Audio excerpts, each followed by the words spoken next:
A Star is Born is the fourth remake of the classic tale, and this time it stars Bradley Cooper and Lady Gaga, and the plot of this movie is Bradley Cooper is a musician who helps Lady Gaga's character, who is a regular gal working a 9-to-5 job, find fame, okay? Even as his own career finds a downward spiral between alcoholism, maybe a little drugs, you know, and his own demons fighting him all the time. But the two eventually find love with each other, but could not also survive his rocky ways. We'll find out. This movie is fucking amazing. I love A Star is Born. This is probably one of the most underrated movies so far. People are probably calling it overrated because of the song Shallow now. But you know what? I like that song. I liked almost all the songs in here that I went and downloaded the soundtrack on my iTunes. Okay? And my Google Play. Alright? Acting is strong as fuck. Okay? Lady Gaga, I didn't even know she had acting chops like this before. It amazes me how good and normal she was, and how Bradley Cooper called her out on it. He called her out on the same things I always said to my lady. You don't need makeup. You're perfect the way you are. And that's exactly the same shit he says to her. Lady Gaga without makeup on is more beautiful than her with makeup on her face. Okay? She looks way better without the makeup on her face. That's real.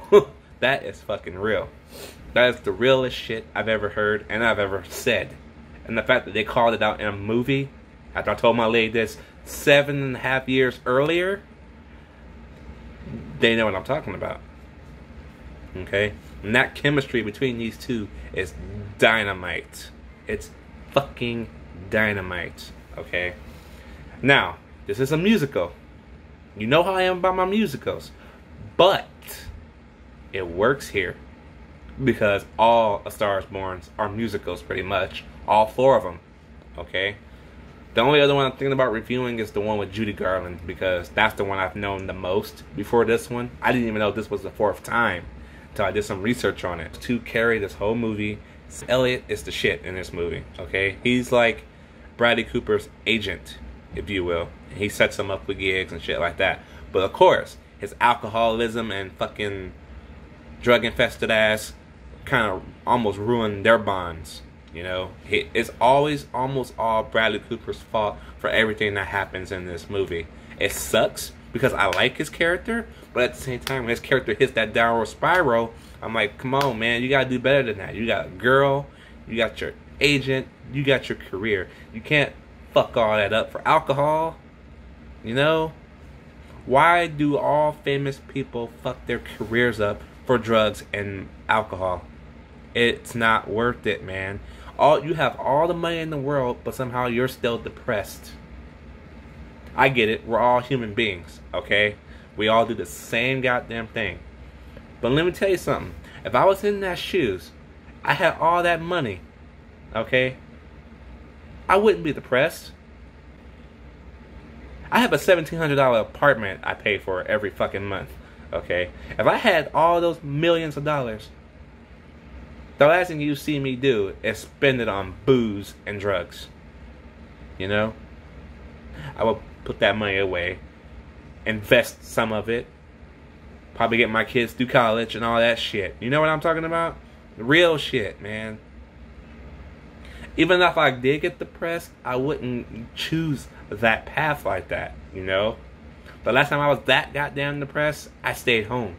I didn't go anywhere. I didn't spend money. You know? I didn't want to do anything. You know? I know we all handle it differently, but still. But I appreciate how fucking real this movie gets. I'm not even sure if the original with Judy Garland had these deeper issues, but the fact that it was modified to fit today's time, I like that. I really do. And I appreciate this movie for everything it stood for. Even that ending, even though the ending is kind of sad as fuck, but I still loved it. You know what I mean? Because it was true. And I even love the ending songs to this movie. Everything about this movie worked for me. And that's why I'm giving A Star Is Born an A+. I loved it that much. It was a movie I did not expect to like that much. Downloading it was awesome. And I can't wait to get that 4K. Because it probably looks good as a motherfucker in 4K. Let me know what you guys think about A Star Is Born down below. Did you like it? Did you not like it? I shall see you guys in the next one.